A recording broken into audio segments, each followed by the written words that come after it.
Right to रिप्लायवरनं विधानसभेत जोरदार रणकंदन झालं. विधानसभा अध्यक्ष सरकार असल्यासारखं वागतायत असा आरोप भास्कर जाधवांनी केला.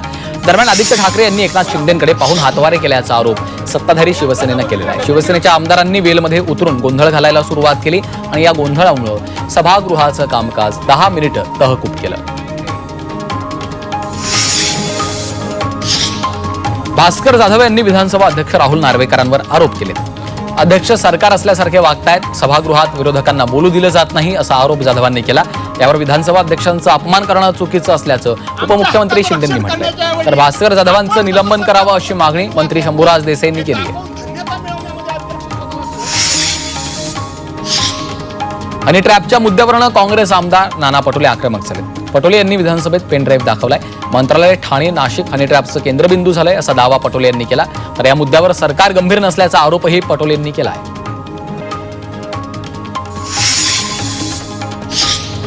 हनी ट्रॅपबाबत नाना पटोले यांच्या पेनड्राईव्ह बॉम्बनंतर उपमुख्यमंत्री शिंदेंनी तुमच्याकडे नावं आहेत का असा सवाल केला. तर हनी ट्रॅपच्या मुद्द्यावर सरकार गंभीर असल्याचं शिंदेंनी सांगितलं. मात्र हाच मुद्दा पकडत भास्कर जाधवांनी शिंदे आणि गृहराज्यमंत्री योगेश कदम दिशाभूल करत असल्याचा आरोप केलाय.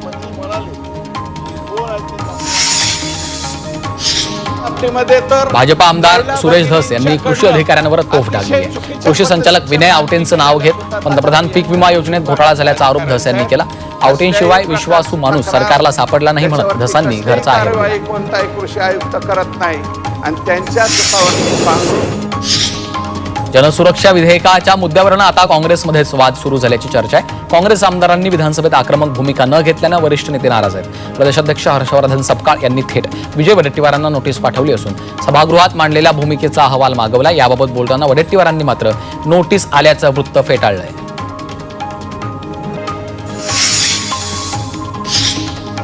काँग्रेस प्रदेशाध्यक्ष हर्षवर्धन सपकाळ यांनी काँग्रेस आमदारांची झाडाझडती घेतली. जनसुरक्षा विधेयकासंदर्भात आक्रमक रीतीनं विरोध न केल्यानं हायकमांडनं महाराष्ट्र काँग्रेसकडनं अहवाल मागवलाय आणि याच पार्श्वभूमीवर विधानभवनात काँग्रेस आमदारांची प्रदेशाध्यक्षांनी बैठक घेतली. रेशनची शीतं, भ्रष्टाचाराची भूतं या झी 24 तासच्या बातमीचे विधानसभेत पडसाद उमटले. नाना पटोले यांनी विधानसभेत रेशन घोटाळ्याबाबत मुद्दा उपस्थित केला. राष्ट्रवादी शरद पवार पक्षाच्या उत्तम जानकरांची आमदारकी धोक्यात आली आहे. उत्तम जानकरांना मुंबई हायकोर्टाने नोटीस बजावली आहे. माजी आमदार हनुमंत डोळस यांचे पुत्र संकल्प यांनी उच्च न्यायालयामध्ये जाऊन प्रमाणपत्र रद्द करण्यासाठी पुनर्विचार याचिका दाखल केली होती. आता यावर 30 जुलैला मुंबई हायकोर्टामध्ये सुनावणी होणार आहे.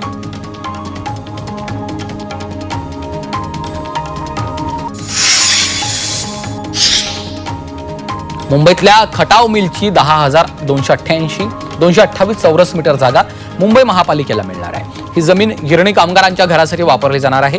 या जागेत 900 ते 1000 नवीन घरं उभारली जाणार आहेत. उद्योग मंत्री उदय सामंतांनी ही माहिती दिली आहे.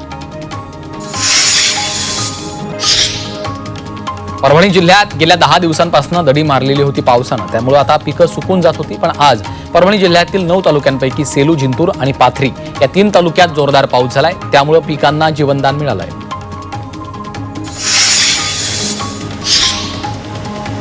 साताऱ्यामध्ये पावसाची संततधार सुरू असल्यानं डोंगर दऱ्यातून छोटे मोठे धबधबे प्रवाहित झालेत. यामध्ये कोयनानगर भागातील नवजाचा ओझरडे धबधबा ओसंडून वाहू लागला. त्यामुळे पर्यटकांची पावलं या धबधब्याकडे वळू लागली आहेत. कर्नाटकातील मान्नगुंडी इथं राष्ट्रीय महामार्ग 75 वर भूस्खलन झालं. यामुळे महामार्गावर वाहतूक खोळंबली असून वाहनांच्या लांबच लांब रांगा लागल्यात. आपत्ती व्यवस्थापन विभागाकडनं वाहतूक सुरळीत करण्याचं काम सुरू आहे. मोठ्या प्रमाणावर पाऊस पडल्यानं हे भूस्खलन झालं. नाशिकमधील धरणातील पाणीसाठा वाढू लागल्यानं धरणातील पाण्याचा विसर्ग अद्याप सुरू आहे. यंदा 31 टीएमसी पाणी नाशिकवरून जायकवाडीकडे सोडण्यात आलं. त्यानंतरही जिल्ह्यातील धरणांमध्ये 77% पाणीसाठा उपलब्ध आहे. कोल्हापुरातील सर्किट हाऊसमध्ये जलसंपदा विभागातील अधिकारी आणि इंडिया आघाडीतल्या नेत्यांची बैठक झाली. या बैठकीत जलसंपदा विभागाच्या अधिकाऱ्यांना धारेवर धरलं. केंद्रीय जल आयोगानं 15 ऑगस्टपर्यंत अलमट्टी धरणातील पाणी पातळी 517 मीटरपर्यंत ठेवण्याचे आदेश दिले होते. मात्र जून महिन्यातच अलमट्टी धरणातील पाणी पातळी 518 मीटरपर्यंत पोहोचली होती. सोलापुरात 2 लाख हेक्टर क्षेत्रावर खरीप पिकांची लागवड करण्यात आली. मात्र युरियाची तीव्र टंचाई असल्यानं पिकं जळून जाण्याच्या भीतीनं शेतकरी चिंतेत आलाय. त्यामुळे सरकारनं लवकरात लवकर युरियाचा पुरवठा करावा अशी मागणी शेतकरी करतायत.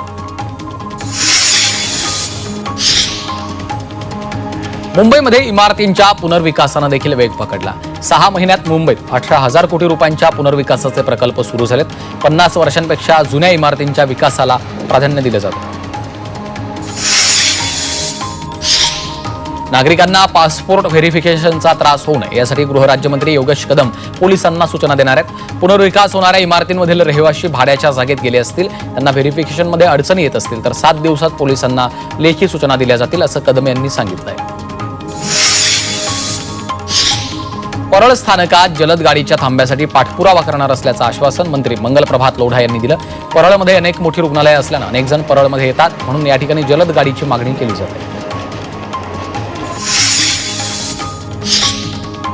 मुंबईकर खोकल्याने त्रस्त आहेत. शहरात सध्या व्हायरल इन्फेक्शननं नागरिकांना मोठा त्रास होतोय. ताप 3 ते 4 दिवसात राहतो, मात्र खोकल्याचा त्रास दीर्घकाळ टिकून राहत असल्याने अनेक जण वैतागले.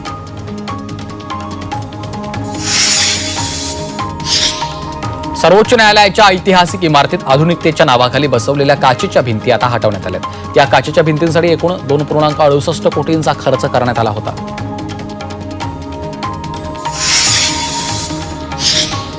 मुंबई पुणे मार्गावर जवळपास 100 इलेक्ट्रिक बस धावतात. पुणे मार्गावर टोलसाठी महिन्याला अंदाजे 70 लाखांचा भुर्दंड सोसावा लागतो. इलेक्ट्रिक वाहनांना टोल माफीची घोषणा सरकारकडनं करण्यात आली, मात्र त्याचं परिपत्रक सरकार कधी काढणार असा प्रश्न आहे. देशाची आर्थिक राजधानी असलेल्या मुंबईत यंदाचा उन्हाळा प्रदूषणाच्या दृष्टीनं चिंताजनक ठरलाय. मार्च ते मे 2025 दरम्यान शहरानं 32 दिवस सर्वाधिक प्रदूषण पाहायला मिळालं. सेंटर फॉर सायन्स अँड एन्व्हायरमेंटच्या अहवालात ही माहिती समोर आली आहे. नवजात बालकांचं अपहरण चोरी रोखण्यासाठी राज्य सरकारनं नव्या कार्यपद्धती लागू करण्याचे आदेश दिलेत. त्यानुसार गर्भवती महिलांची नोंदणी आधार, फोटो आणि मोबाईल क्रमांकासह केली जाणार असून प्रसूतीनंतर आई आणि नवजात बाळाच्या हातांवर एकसारखे ओळख टॅग लावले जातील आणि बाळाच्या पायाचे आणि आईच्या अंगठ्याचे ठसे घेण्यात येतील. हत्तीला दर्जेदार जीवनाचा हक्क मिळणं हे धार्मिक विधींसाठी त्याचा उपयोग करण्यापेक्षा जास्त महत्त्वाचं आहे, उच्च न्यायालयानं सांगत कोल्हापुरातील एका संस्थेकडे असणाऱ्या हत्तीनीची नीट काळजी घेतली जात नसल्याच्या आरोपावरनं तिची रवानगी गुजरातमध्ये करण्याचे आदेश दिले. अहिल्यानगरातील राहता शहरामध्ये बिबट्याचा वावर आहे. या बिबट्यामुळे नागरिकांमध्ये भीतीचं वातावरण पसरलं. या बिबट्याला पकडण्यासाठी पिंजरा लावण्याची मागणी स्थानिक नागरिक करतायत. या बिबट्याचा मुक्त संचार सीसीटीव्हीमध्ये पाहायला मिळतोय. मुंबईमधील एकूण 420 अनधिकृत शाळांपैकी 103 शाळांवर दंडात्मक कारवाई करण्यात आली आहे, तर 126 शाळांवर फौजदारी गुन्हा दाखल करण्यात आला, अशी माहिती शालेय शिक्षण मंत्री दादा भुसे यांनी विधानसभेत दिली आहे.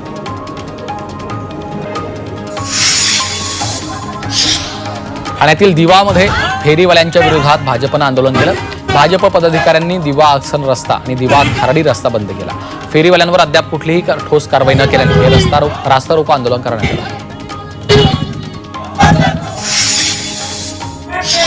बीडमध्ये शासकीय परिचारिकांनी महाविद्यालयाला टाळं ठोकून आंदोलन केलं. मुंबईतल्या आझाद मैदानावर शिक्षकांच्या विविध मागण्यांसाठी आंदोलन सुरू आहे. या आंदोलनाला पाठिंबा देण्यासाठी बीडमधील परिचारिकांनी काम बंद करून आंदोलनाला पाठिंबा दिला आहे.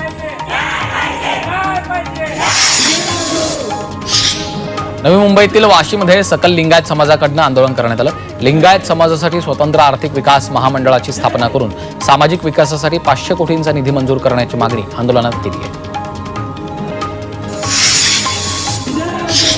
22 जुलैला मुंबईतील मच्छीमार मुंबई महानगरपालिकेवर मोर्चा काढणार आहेत. मुंबईतील मासळी मंडईतील व्यावसायिकांचं महात्मा ज्योतिबा फुले मंडईच्या बेसमेंटमध्ये स्थलांतर करण्यात आलं. याचा विरोध करण्यासाठी मच्छीमार मोर्चा काढणार आहेत.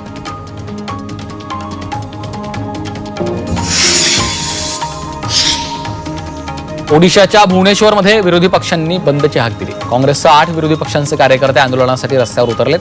एका विद्यार्थिनीनं कॅम्पसमध्ये स्वतःला पेटवून घेत आत्महत्या केल्याची घटना घडली आहे आणि त्याविरोधात विरोधी पक्ष रस्त्यावर उतरला आहे.